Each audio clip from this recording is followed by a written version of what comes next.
ఓం శ్రీ సాయిరామ్. పోతన భాగవతము తృతీయ స్కంధంలోని పద్యాల గురించి తెలుసుకుందాం. సాయిరామ్. ముందుగా 22వ పద్యం.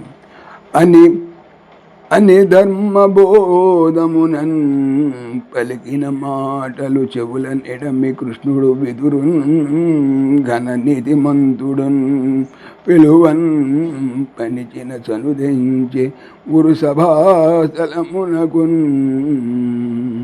అని అని ధర్మ మార్గమును బోధమున్ తెలుపుతూ పలికిన చెప్పిన మాటలు చెవుల నెడమిన్ వినిపించుకొనకపోవటచే కృష్ణుడు విదురుని ఘన మిక్కిలి నీతిమంతుని పిలుచుడకై పంపగా సనుదించే వచ్చెను. కురు కౌరవుల యొక్క సభకున్ కి భావము. ఆ విధంగా శ్రీకృష్ణుడు ధర్మ ప్రబోధం చేశాడు. ఆ మాటలు వారు వినిపించుకోలేదు. అప్పుడు ఆయన నీతిశాస్త్రం బాగా తెలిసిన విదురుణ్ణి పిలిపించాడు. విదురుడు కౌరవుల కొలువుకోవడానికి వచ్చాడు. తర్వాత 23 వచనం. సనుదించి అతడి జనంబుల చేత ఉపస్థితంబైన కార్యము తెలుపబడిన వాడై ధృతరాష్ట్రుని ఉద్దేశించి ఇట్లనియే భావము. విదురుడు అక్కడ ఉన్న వాళ్ళ నుండి జరుగుతున్నటువంటి సభా వ్యవహారమంతా తెలుసుకొని ధృతరాష్ట్రునితో ఇలా అన్నాడు. తర్వాత 24వ పద్యం. ధరణీ నాయక పాండు భూ విభుడు నీ తమ్ముండు తత్పుత్రులను పరిరక్షించిన ధర్మమన్ తగవన్ పాటిల్లు వంశంబు సుస్థిర సౌఖ్యోన్నతించిందు శత్రుజయమున్ చేకూరు గోపాలశేఖరు చిత్తంబును వచ్చునట్లగుట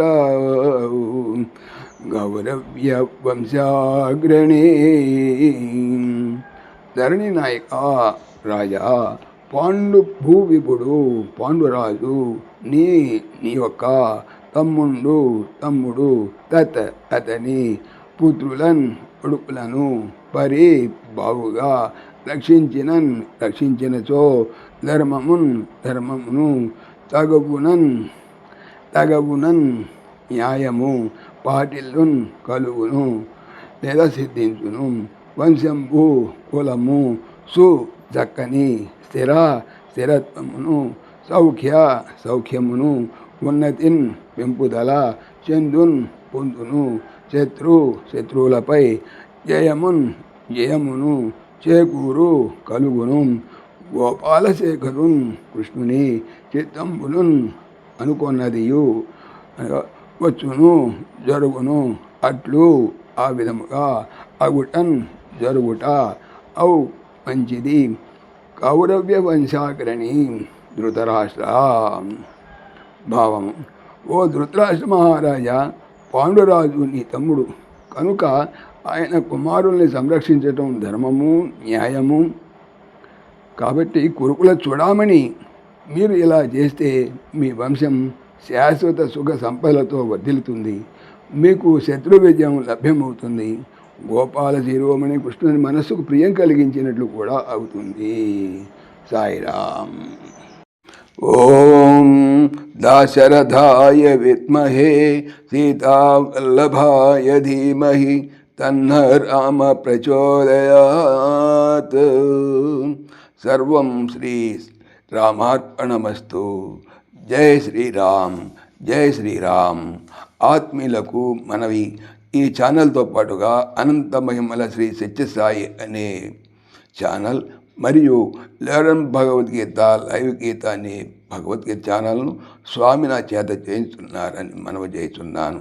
వీటికి సంబంధించిన లింక్స్ డిస్క్రిప్షన్లో చూడవచ్చు. సాయిరామ్.